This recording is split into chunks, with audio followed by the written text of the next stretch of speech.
Alright guys, welcome back again to my channel. It's Milian and for today's video, okay, naubusan na ako ng aking egg spread. Okay, so normally I always have egg spread, okay, na may stock ako sa ref because of ginagamit siya pang spread ng tinapay, also for dip ng mga chips o kaya hash brown, french fries, mga ganyan. So, sa ngayon wala na akong egg spread. So, I need to make a homemade egg spread. Okay, but before anything else, please don't forget to subscribe to my channel. It's me, Lian, and also follow me in my TikTok account. It's me, Lian. Alright, so, let's go. So, ang una natin gagawin is naglaga ako ng itong. Simple lang. 4 ingredients lang. Egg, onion, of course, the mayonnaise, and the pepper. Alright, no more salt. Alright, no more salt. No MSG. All natural. Alright? So, ang gagawin na natin for eggs, then, i-mash lang natin siya. Yan, mash lang. Simple lang. Pero, pag nagagawa ko ng ganito, ayoko yung sobrang durog na durog. Gusto ko, pag kumain ako ng egg spread, yung nararamdaman ko pa rin yung itlog. Diba? So, hindi naman siya yung talagang sobrang durog na durog. So, i-mash lang natin siya. Ayan. Ayan siya. So, 4 na itlog to nilagay ko. Okay. Pag nilagay nyo naman to sa ref, nagtatagal actually. Alright. Kasi the reason why lagi ako merong ganito, number 1, savor ko ang egg spread. Sa lahat ng bagay, pag kumakain ako, okay, pwede kasi siyang ilagay sa mga pritong isda, o kaya pritong pork chop, ganyan, o kung may impotido ka, o kaya may french fries ka, may chips ka, may tinapay ka, ayan. So, gamit na gamit sa akin ang egg spread ko. Ganyan. So, ayan lang siya, na-mash na lang natin siya. Mapilisan lang din naman to. And then, after neto, lalagyan lang natin siya ng onion. Alright, for ibang tao, for others, ayan, they don't like putting onions.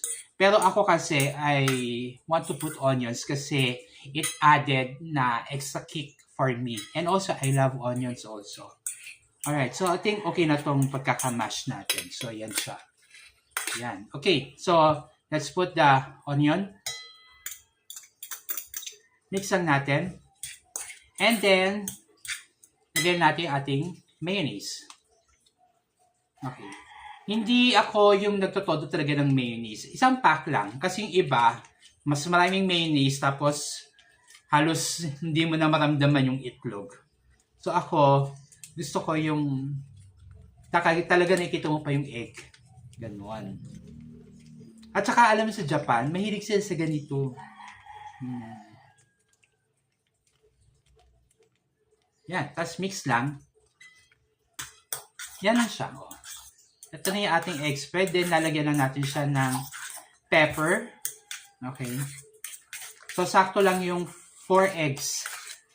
Ayan. Tapos, pepper lang. It's up to you if you want more pepper. I love more pepper. Okay. So, this is our egg spread. Ayan. Ganyan na kasimple. No more salt. No MSG. Okay. So, good ito sa mga diabetic at saka sa mga nag-iingat sa kanilang kidneys. Ganyan. Dahil wala tong salt. All natural yung taste niya. Okay. So, ayan. So, makita nyo medyo hindi talaga durog na durog yung egg. Okay. So, yan na siya. And then, let's get our bread. Yun. So, tingnan natin. Judgment. Actually, pasa nyo na naman yung judgment, but for me, normal na sa akin to. Alright? Yun. Yan na yung egg spread natin. And, generous kasi ako maglagay ng egg spread. Ayan. Ganyan. Okay? And, boom! Sarap, di ba? Tapos Minsan gagawa ko ng sabo sandwich. So, lalagyan ko ng egg spread, ham, and then another egg frito. Winner. No salt, no MSG. Winner. Then, lagyan natin siya sa aking mason jar. Sarap.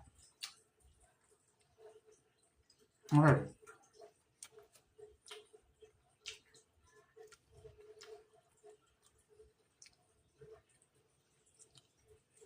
Lagyan na sa mason jar. Tapos, lagyan lang sa ref.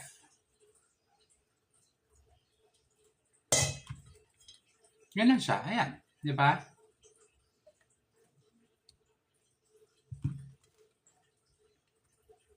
So, kung may natutunan kayo dito, gayahin nyo lang. Actually, masarap talaga meron kang stock na ito.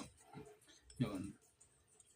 Parang, ano to, ready savior to to change the taste buds lang, ganon. Basta masarap siya sa para mo siyang i-dip lang talaga sa mga ulam, sa mga pinirito. Ganon. Okay. So, we're done. Yun lang kasimple, di ba? Hindi man lang umabot ng 10 minutes ang ating preparation. Yan. O tayong tissue. Then, linisin lang natin yung gilid. Yan. So, sakto siya dito sa ating mason jar. Yan natin kept. Then, ready na siya ilagay sa fridge. So, savor ko na to para sa aking mga fried na food, yung mga french fries, hash brown, o kaya fried fish, ganyan, and then pang spread, okay, pang gawa ng clubhouse, sa mga chips. So, it's up to you. Alright, so, yun lang guys. Thank you for watching. I hope you like this video. And don't forget to subscribe and follow me. It's Milian. Bye!